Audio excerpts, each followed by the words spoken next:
Simplify 6 over 28x plus 4 divided by 6 over 35x plus 5.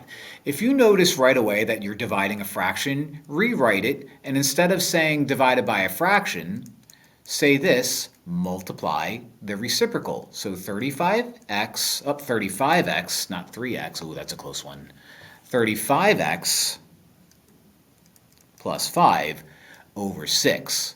Now, if you're multiplying fractions and you notice that there's something in the numerator that's the same as something in the denominator, cross those out. Now, that's going to leave us with invisible 1 times 35x plus 5.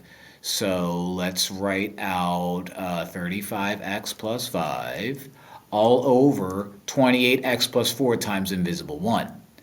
Now, it's tempting to be done, but I don't think I am.